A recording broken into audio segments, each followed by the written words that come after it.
Bonjour, bonjour et bienvenue sur KTV en direct, à la télévision, à la radio et sur les réseaux sociaux pour ce temps de parole consacré au décasage qui a lieu du côté de cette âme et de la petite terre et des rumeurs qui cessent d'arriver sur les réseaux sociaux notamment. Et pour en parler, nous recevons Mikidash Oumadi, le premier adjoint à la mairie de Dzaoudzi l'Abattoir. Bonjour. Bonjour auditeurs et auditrices de Quizy FM.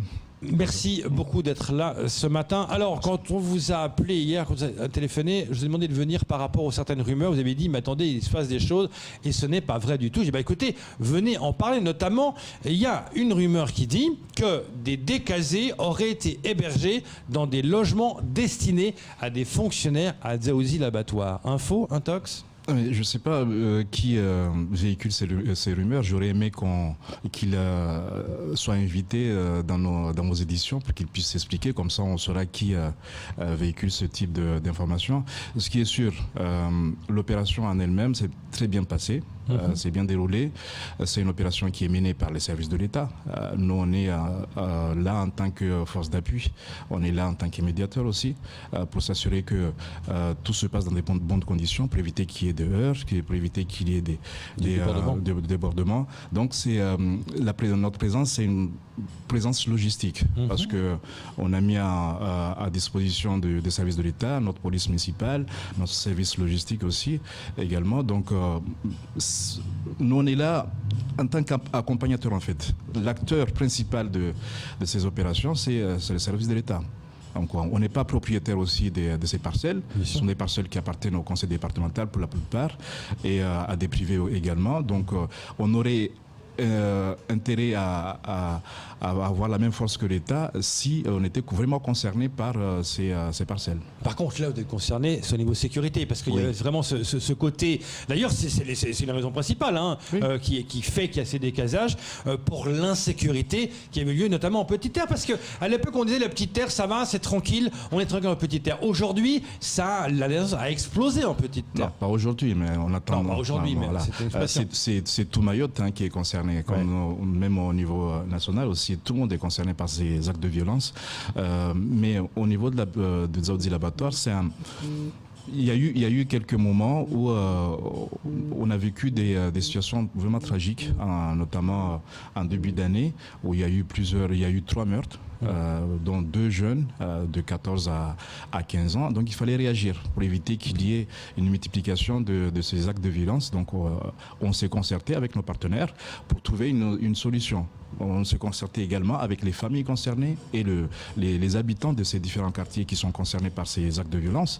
Et on est arrivé à cette première acte qui est la démolition de certains endroits qui servaient de refuge à ces jeunes, à ces bandes qui ont semé la terreur dans notre commune. Donc là, ça c'est un premier signal. Le premier signal, c'est la destruction de ces bangas. Je rappelle d'ailleurs que c'était prévu le 16.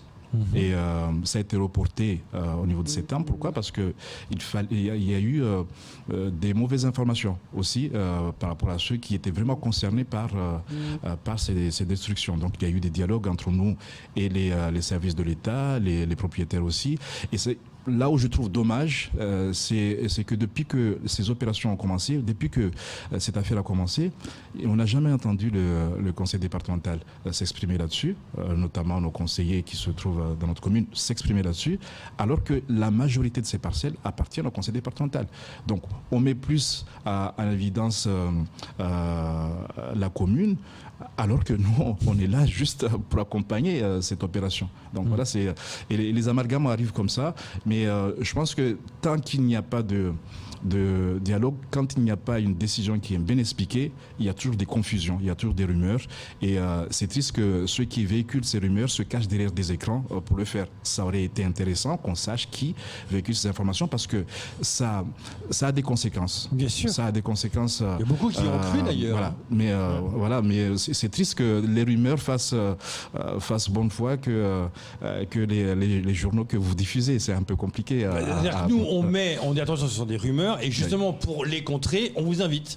Pour dire attention, regardez ce qui se passe, ce sont des rumeurs. Kamar Bora. Alors justement, si ces rumeurs, finalement, c'était la vérité. Si ces personnes étaient hébergées temporairement dans un hôpital ou dans un logement de fonctionnaires, mais ça, ce n'est plus de votre ressort, c'est plus votre problème. Donc, c'est-à-dire que, rumeur ou pas, ça ne vous engage plus en rien, parce que vous avez contribué à sécuriser les lieux, vous êtes les propriétaires quelque part de la municipalité, mais après ce que fait l'État en respectant la loi d'héberger ces personnes-là, ça ne vous regarde plus. C'est pas que ça ne nous regarde plus. Ça nous regarde parce que c'est triste. Arriver à un tel niveau d'information, c'est prendre des maoris pour ceux qui ne sont pas. Donc c'est vraiment un nivellement vers le bas. Ça ne nous aide pas du tout. On ne nous prend pas au sérieux.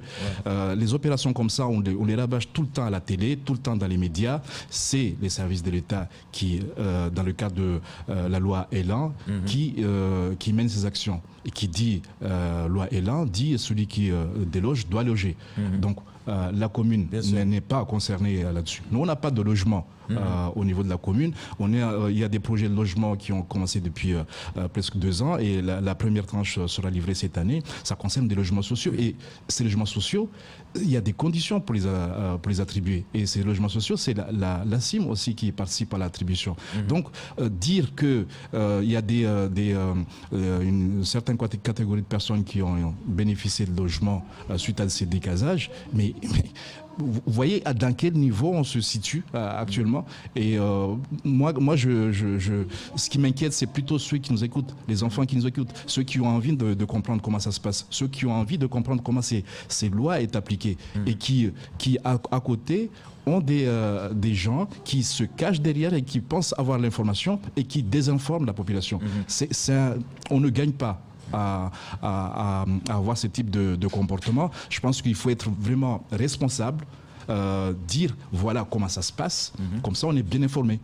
Mais partir sur des rumeurs, les rumeurs parfois créent des problèmes. C'est encore mettre l'huile sur le feu alors qu'on n'en a pas besoin. Justement, aujourd'hui, le préfet veut mettre de l'éclairage, donner des logements dignes, en tout cas à cette population. Est-ce que là, tout de suite, vous vous engagez? Parce qu'on se rappelle, à l'arrivée de Castaner à l'époque, on nous disait reconquête républicaine de ces quartiers, la vigie, cette âme, mais rien n'a été fait. Les quartiers sont restés des zones un peu de non-droit. Est-ce que là, tout de suite, le fait que ça a été détruit, il y a de la place maintenant, on va engager à rebâtir ces quartiers et faire des quartiers dignes de ce nom? Avant de répondre à cette question, je rappelle tout simplement qu'il n'y a pas longtemps, même dans vos éditions, que ce soit écrite ou audio, vous avez parlé de l'association ACFA, vous avez parlé de Mouzimaré, qui travaille en collaboration avec les services de l'État par rapport à ces actions. Donc, ça s'est passé à Kungu.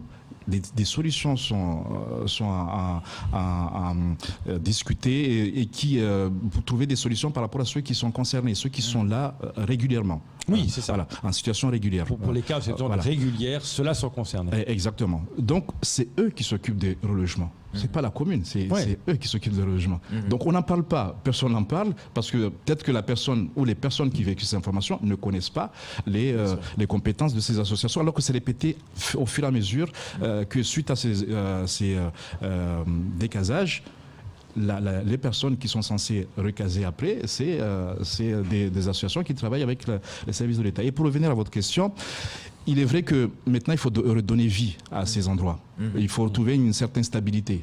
Donc, à nous maintenant, avec les propriétaires de ces parcelles, et de trouver une autre façon d'offrir une autre cadre de vie à ces quartiers. Je rappelle simplement que là, on s'est attaqué au CETAM. Prochainement, ça sera la Vigie. Et un autre quartier aussi qui s'appelle Mbouijouk, dont on ne parle pas. Mais on travaille pour que le droit au logement, le droit à tous les droits de propriété soient respectés. C'est ce qui nous incombe le plus. Donc, on n'a pas les mêmes forces d'action que l'État. Nous, on est dans la prévention. Notre police municipale, par exemple, elle est dans la prévention parce que ça fait partie de ses compétences. Par contre, ceux qui ont la légitimité de la répression ou voire la prévention plus la répression, c'est les services de l'État. Alors, il y a un décalage qui est également prévu du côté de Mirere.